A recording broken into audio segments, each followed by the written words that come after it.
देखिए, चुनाव की तैयारी के बीच से ही समय निकाल के आया।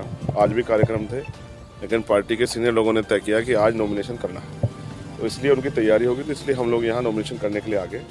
यहाँ से तुरंत निकलूंगा। आज भी 17-18 प्रोग्राम है, लोगों के बीच में जाना है, लोगों से मदद की अपील करनी है। चुनावी मुद्दे क्या रहे? बहुत अच्छा माहौल है, बढ़िया जन समर्थन मिल रहा है, क्योंकि अब तक जिनको लोगों ने वोट दिया वो चुनाव के बाद कभी इनको ढूंढने नहीं मिले। और चंद्रशेखर एक ऐसा व्यक्ति है जो बिना बुलाए सबकी मदद करने के लिए पहुंचता है, तो लोगों में बहुत उत्साह है, बहुत प्रेम मिल रहा है। कई जगह तो लोग ये कहते हैं कि भाई पहली बार हमें मजबूत कैंडिडेट मिला है, जिसके सहारे से हमें भरोसा है कि अगर वो आदमी आगे बढ़ के जाएगा तो पार्लियामेंट में हमारे क्षेत्र की आवाज़ उठेगी। अभी तक तो सब लोगों ने हमें धोखा दिया। मुद्दे क्या रहेंगे? मुद्दे पे धोखा मिला, इसको आप कैसे देखते हैं? किसने कहा धोखा मिला? जैसे आपका देखो, हम प्रयास करते हैं कि एक दूसरे से अच्छे रिश्ते बन जाएं, किन्हीं कारणों से नहीं बन पाते। मैं राजनीति में इसको धोखा नहीं मानता। उन्होंने जो कुछ फैसला लिया अपने बारे में, अपनी पार्टी के बारे में अच्छा सोच के लिया हो।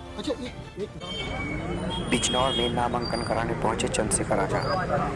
जी हाँ साथियों, आप देख सकते हैं कितनी तादाद में यहाँ चंद्रशेखर आजाद जी के साथ बिजनौर में नामांकन कराने पहुंचे उनके साथी और उनके पदाधिकारी कितनी तादाद में यहाँ आज बिजनौर में पहुंचे हैं, क्योंकि आज चंद्रशेखर आजाद अपना नॉमिनेशन फाइल कराने बिजनौर पहुंचे थे। और आप देख सकते हैं कि कितने तादाद में यहाँ जनता पहुंची है। तो आप सभी साथी वीडियो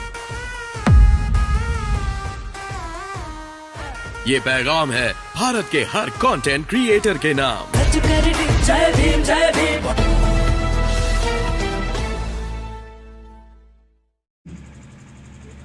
मैं जब गलती करता हूं तो माफी मांग लेता हूं। मुझे आपके गांव में 4 बजे आ जाना चाहिए था, लेकिन आज हम लोग नॉमिनेशन करने चले गए और वहां काफी समय लग गया। इस वजह से मैं 4 बजे ना आके 8 बजे के लगभग आपके गांव में आया। लेकिन मैं आपको सच कह रहा हूं, मैं आराम नहीं कर रहा था, मैं काम ही करने गया था, क्योंकि मैं समझता हूं कि अब समय आराम का बचा नहीं। मात्र उद्देश्य आज हमारे जीवन में इस तरह का उजाला नहीं होता।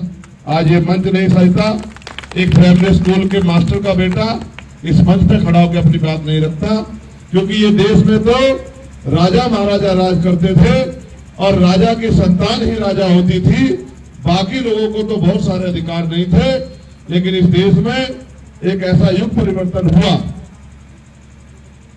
जिसने इस देश के हजारों लाखों करोड़ों शोषितों, वंचितों, गरीबों, किसानों, मजदूरों, नौजवानों और स्पेशली देश की हर एक महिला को बराबर का अधिकार और स्वाभिमान सम्मान का जीवन दिया। मेरे प्यारे भाइयों बहनों, जिसने हमारे लिए एक इंच भी, एक दिन भी काम किया है, हमें उसके एहसान को नहीं भूलना। उनसे वार्ता कर रहा था और इधर भी मेरे बहुत सारे छोटे भाई बैठे हैं, खड़े हैं, और इधर भी, कि दुनिया में कोई भी क्रांति बिना लोगों की जिम्मेदारी उठाए, बिना असंतोष को क्रांति के रूप में बदले, बिना असंतोष को हजारों लाखों लोगों तक विचार की ताकत से पहुंचाए बिना पूरी नहीं हुई। याद करो, राष्ट्रपिता ज्योतिबा फुले जब अपने एक साथी की शादी में चले गए, मन में इच्छा है कि वो आत्महत्या करके मर जाएं। जब वो पूरी रात बैठे रहे और सोचते रहे, सुबह के समय सफाई का काम करने वाली 2 महिलाएं वहां नदी पर पहुंची, और जब वो नदी पर पहुंची तो उन्होंने देखा कि ज्योतिबा फुले वहां बैठे हुए हैं। तकलीफ बता रहा हूं और ये महिलाएं हंस रही।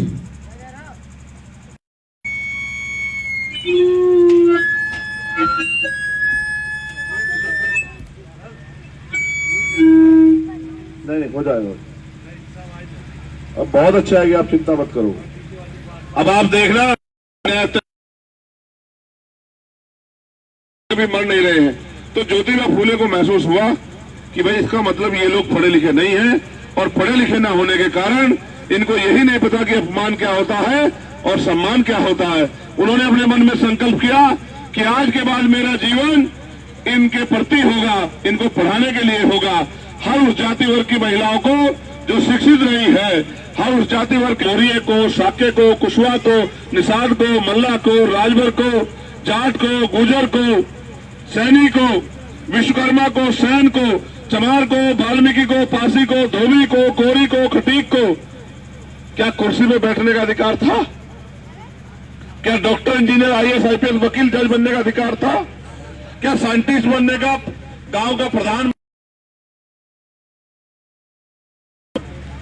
ये अधिकार मिला तो आजादी से नहीं मिला, ये अधिकार मिला तो आजादी के बाद भी 26 जनवरी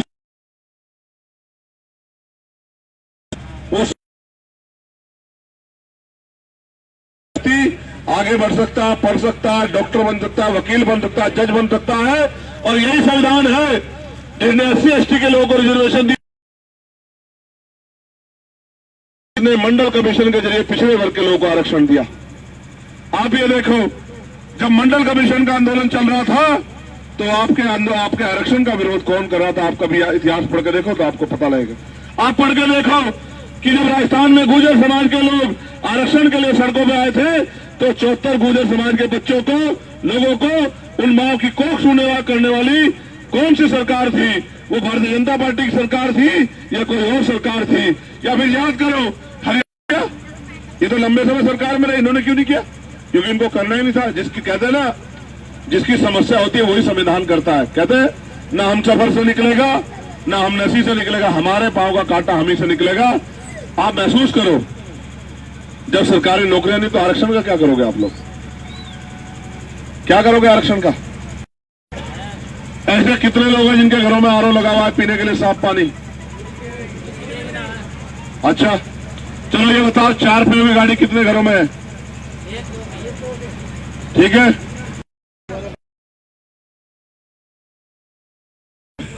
महिलाओं को, जो वृद्ध महिला है, जो विधवा है, जो विकलांग है, जो वृद्ध पुरुष है, और वो भी सबको नहीं देते। बताओ 500 रुपए में तो एक जोड़ी जूता भी अच्छा नहीं आता आज के समय में, और वो कहते हैं 500 रुपए में पूरे महीने का घर चल जाएगा। कैसी मजाक करते हैं गरीबों के साथ?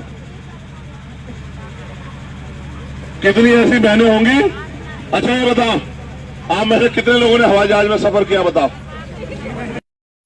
को खाने पार्लियामेंट भेजने का काम करोगे?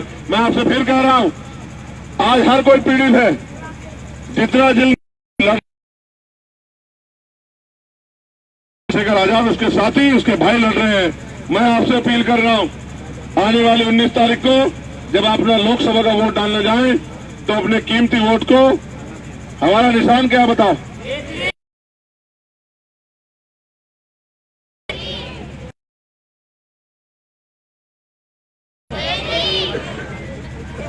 रोटी नहीं खाई? क्या निशान बताओ? अच्छा इकट्ठी होके बोलो।